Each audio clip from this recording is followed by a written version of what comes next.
Hello, and welcome to another Leica review.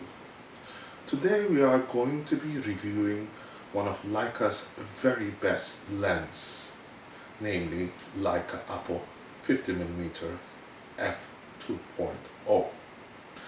Now, one of the reasons that I'm doing this review is because recently I was asked, which is your favorite Leica lens? Is it the Noctilux? Or is the Summicron-M? Or another lens perhaps? Well, people have their own tastes. What is a perfect lens per se? It might differ. For example, I'm very much in love with the Mendel's design of the 50mm Noctilux, which is a f1.0. I'm also in love with the same lens qualities of the Summicron 1.4 75mm, which is not in production, by the way. These lenses have very strong characteristics, but they also lack some of the finer qualities that are present in the current lineup of lenses.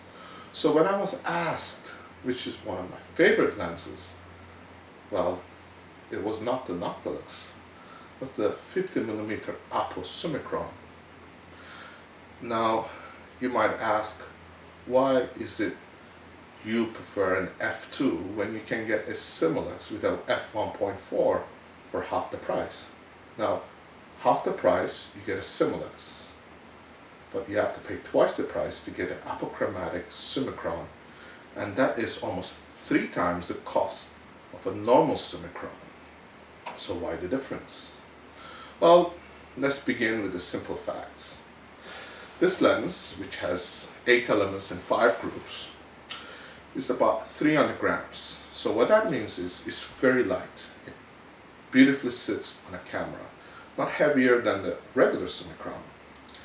And of course, it performs extremely well at an f2, which we will talk in a minute. But what is magical is at f5.6, if you set it, and look at the MFT charts, and you look at the sharpness, it is one of the sharpest lenses you could possibly own. And it rivals the more popularly known of the Auto series of the Zeiss. Well, when asked, well, isn't the Otus the best? Well, that will depend if you are comparing the sharpness, but the sharpness on the Leica APO 50mm Summicron is in line and actually as good as the Autos, and at certain points surpasses it. But that's not why this lens is one of the best lenses to own.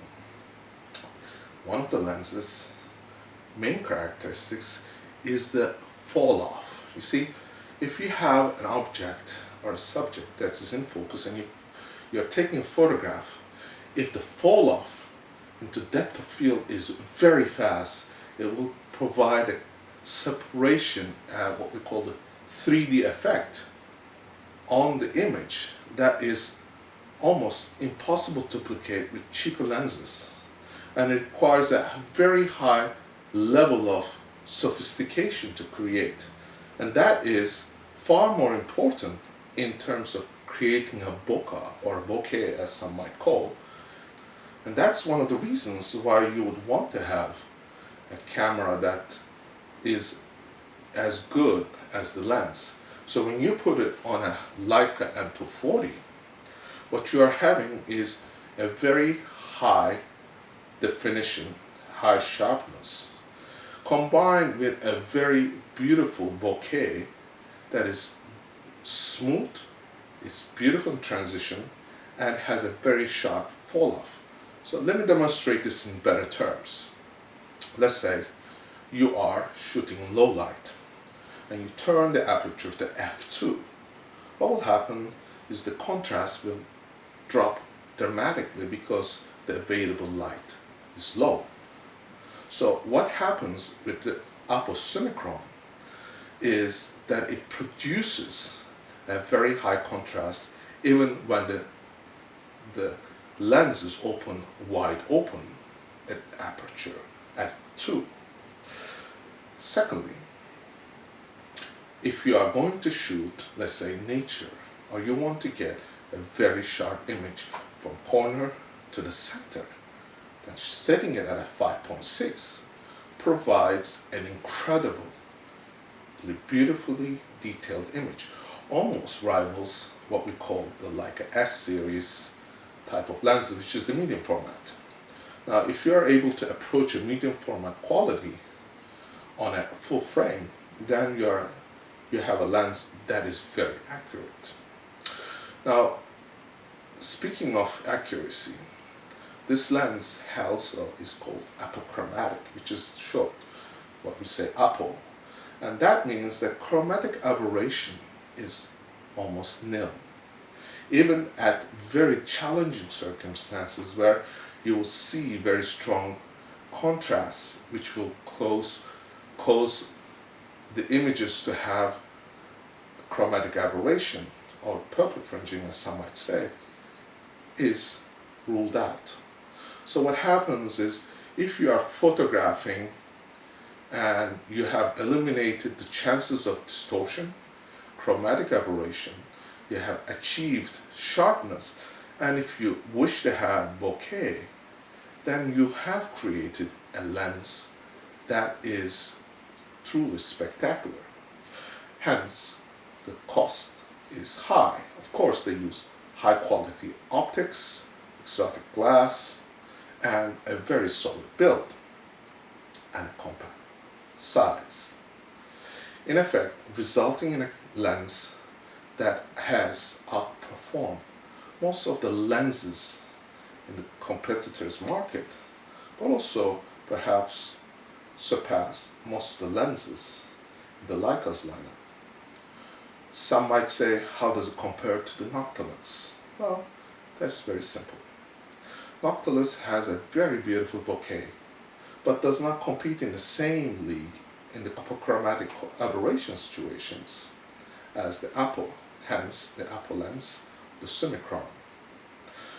But the bokeh at 0.95 is incredible.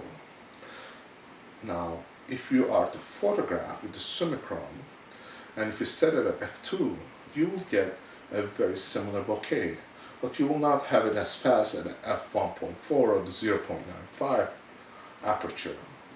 But in effect, do you really need to have it at 0.95? Because if you do have, you will have a very shallow depth of field. What that means is one eye will be in focus, the ear will not be focused if you're photographing from the front. Or if you're photographing and you want to capture a certain amount of depth of field, well, f2 is a beautiful aperture to use. In fact, at f2.8, the fall off is incredible. And if you put it next to lenses that have f2, apochromatic aberration will be there, with distortion that will be there, but not with the Summicron. Because Summicron is the epitome of probably the lens design that Leica has ever produced. And for that, we have to thank Peter Carr, which also is behind the lens, what we have loved to have, the Noctilux 0.95. And when you have put that kind of knowledge and experience in manufacturing a lens that is beautiful in terms of bokeh, has eliminated apochromatic aberration, and provides a very sharp image, then you have a winner. And I hope this has been an informative review, and I hope to see you in my next review. Thank you for watching.